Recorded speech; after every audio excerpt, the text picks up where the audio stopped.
Alhamdulillah Rabbil Alameen wal aqibatu lil muttaqeen was salatu was salamu ala rasulihil kareem amma ba'd.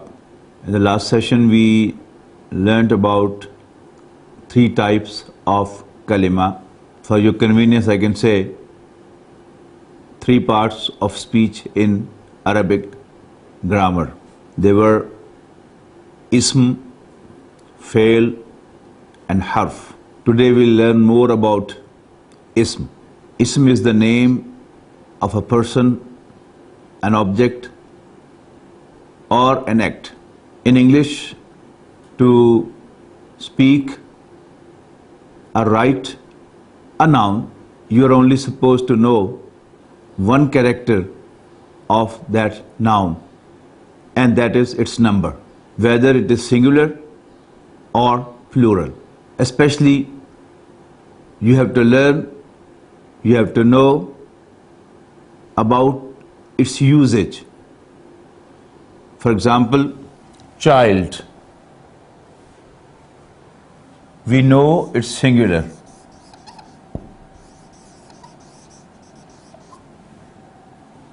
Whereas children, we know it's plural. Army. Though army comprises of number of soldiers, yet its usage in English is singular. Now when you form a sentence of child, you say child is coming. Child is healthy. Whereas for children, you will say children are healthy. You won't say children is healthy. But if you don't know the number of the word children, you are likely to make a mistake.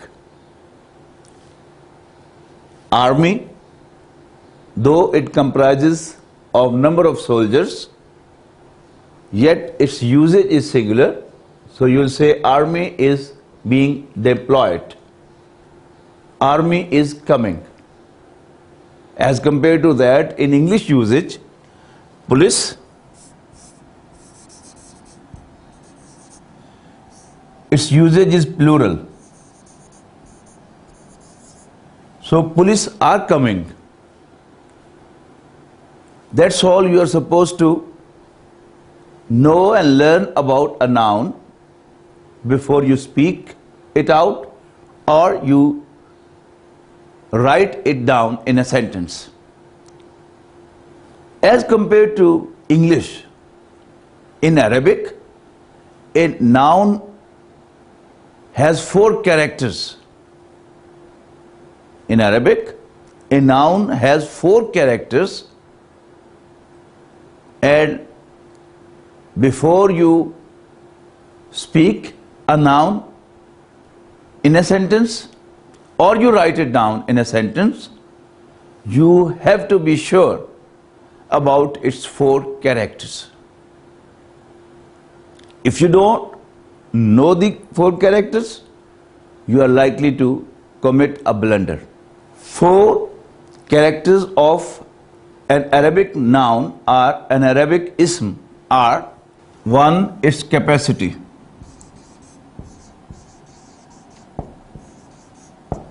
1, its capacity.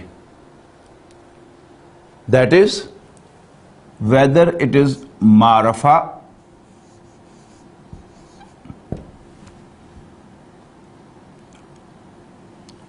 or it is nakira.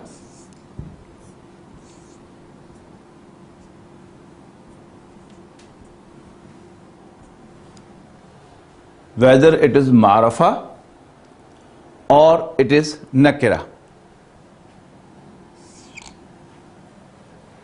Number 2, its number.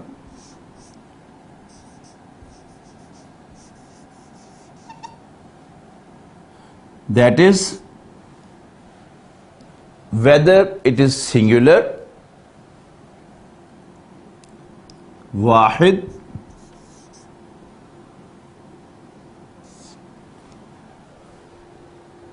plural. But mind you, in Arabic, the plural form starts from 3, not from 2. There is a separate noun for the number 2 that is known as muthanna.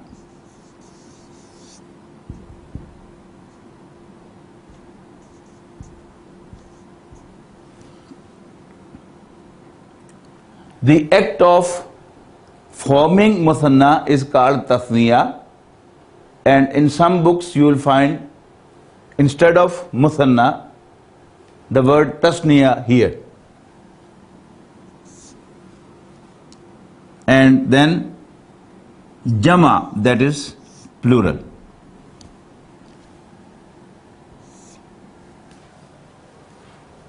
Third character of an Arabic noun is its gender.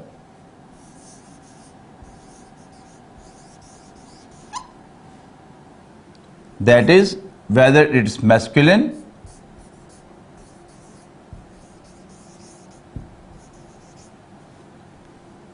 or feminine.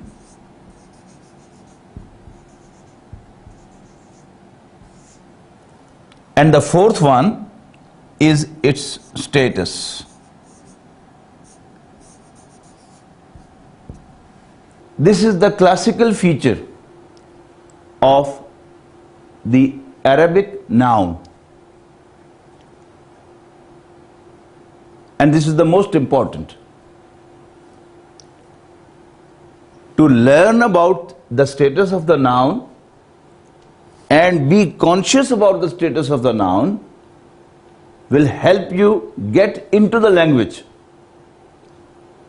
But if you ignore this, or if you are not able to understand this concept, you will always be confused in the language and you will never ever be clear-headed in the Arabic language or Arabic grammar.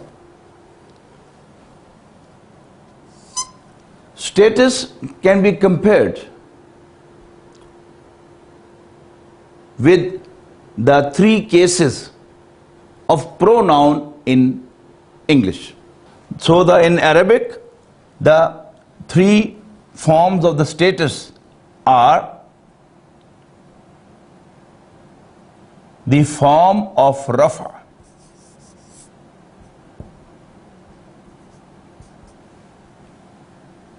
then the form of nasab,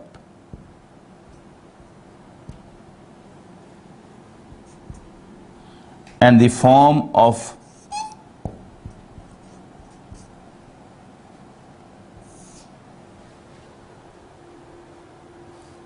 rafa, nasab and jar. These forms are comparable with 3 cases of pronoun in English. For example, I will just speak 3 sentences about myself. But in all 3 sentences, I'll use a different pronoun for myself. I was going to the market, my car broke down, a friend gave me ride. So now I've used word I, my and me. All 3 for myself. What's the basis of selection between I, my and me is that in the first sentence, I was in the decisive position, nominative form. In the second, the main thing was the car. And it was not me who broke down, it was the car which broke down. And car belonged to me, so I said my car broke down. In the third, the verb was give ride. Who gave ride? My friend. And I was the victim of the act of providing ride. So the pronoun me was used for me. But in English, this restricts only to pronoun.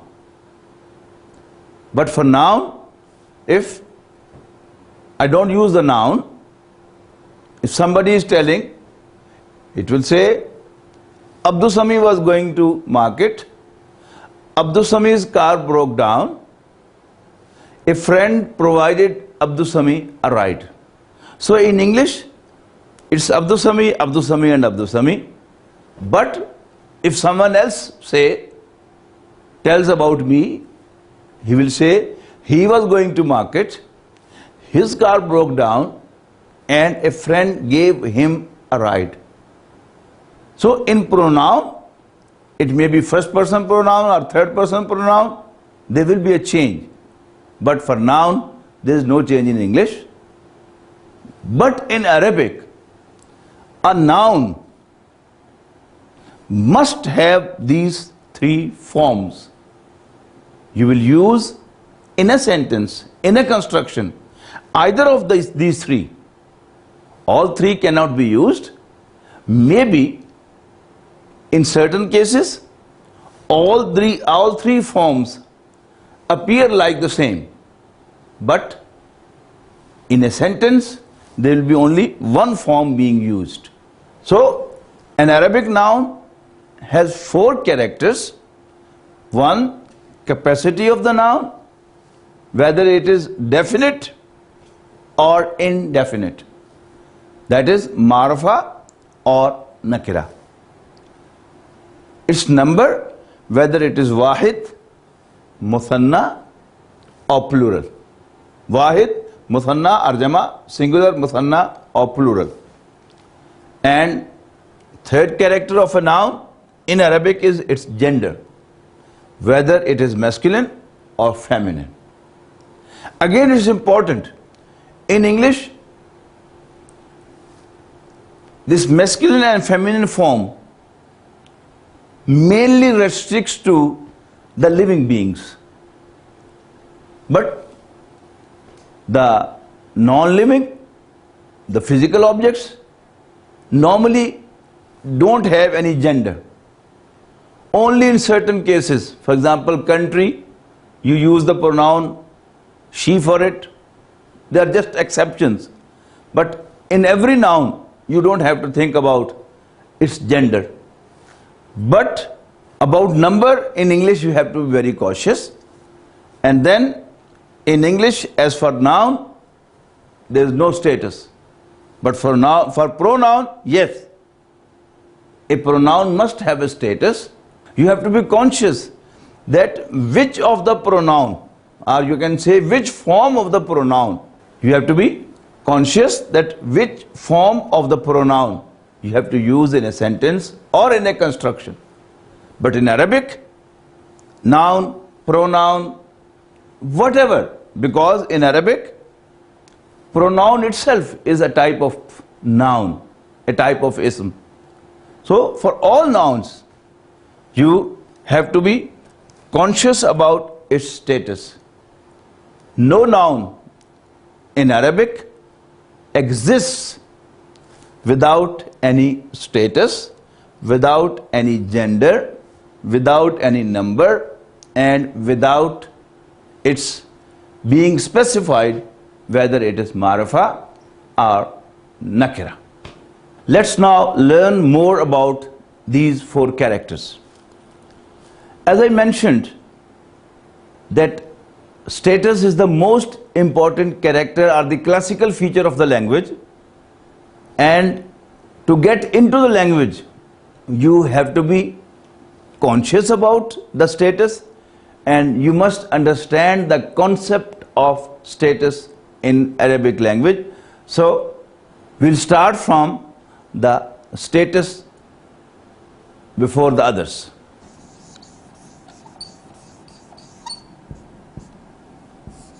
This was number 4, status. There are 3 forms of status in Arabic. Number 1, the form of rafa.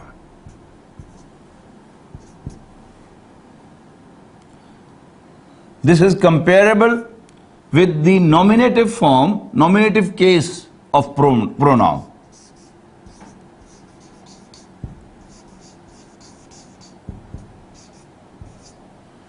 Nominative case.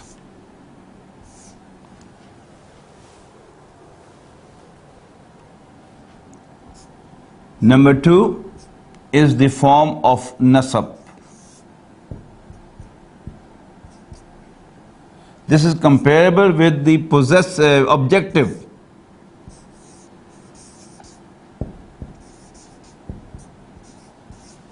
Objective case of pronoun. And then number 3 is the form of jar. This is comparable with the possessive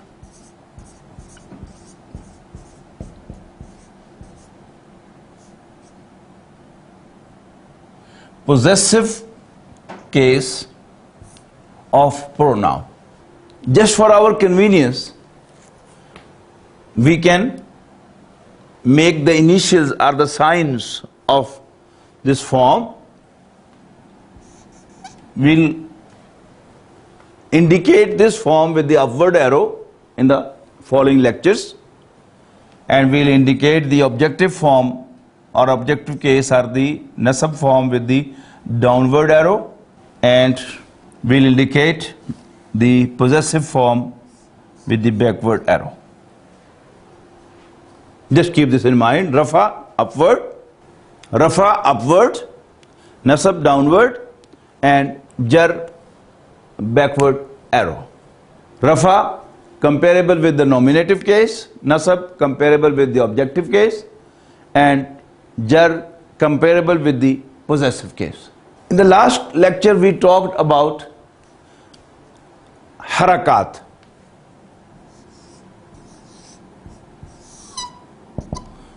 Movements.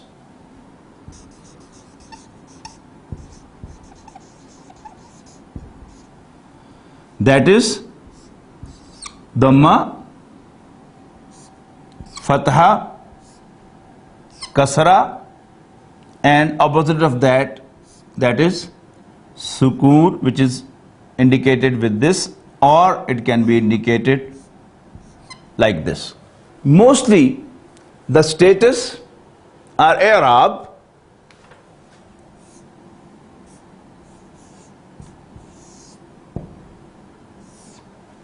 is confused with harakat from the very first day. Separate them in your mind. I'rab is the status of a noun. It is absolutely different from harakat. Harakat is comparable with vowels of the English language. You know, vowels A, E, I, O, U. When they appear in the beginning of a word, they have their own sound. Otherwise, what is the role of vowels in a word?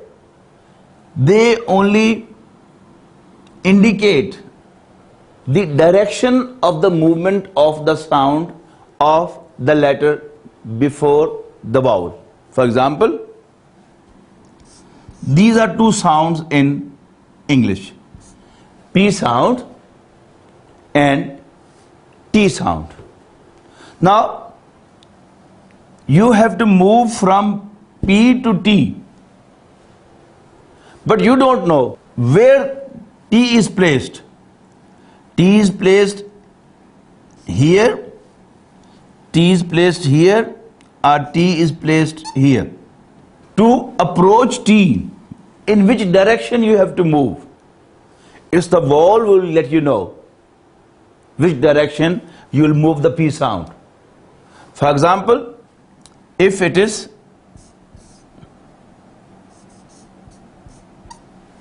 P-A-T, you'll say pat. So the movement was pat. When it is P-I-T,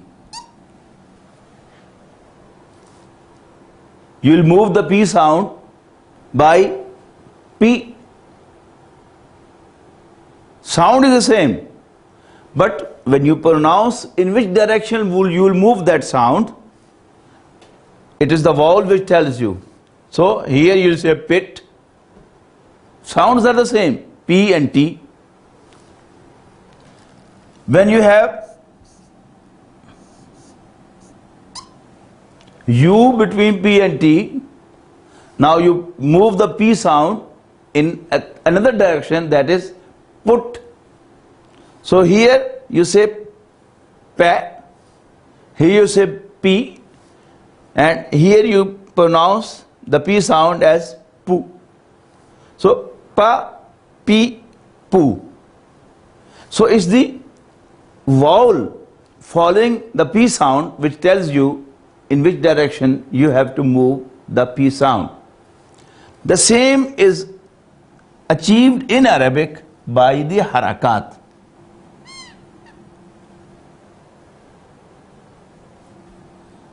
Ba is a sound and Ra is a sound. Now it can be bar, bara, it can be bira, it can be bura. So the function of the vowels is taken by the harakat in Arabic language. So these are harakat. Why the Arab is confused with harakat? Inshallah we'll learn in the next lecture why this confusion came into the Arabic language, which made the Arabic language hard for the non-Arabs to learn this language. So today we have learnt about the harakat, what are harakat and what is their function. Inshallah next time we'll learn about Arab and how Arab are different from harakat also. That's all for today. Akhiru da'wana alhamdulillah rabbil alamin.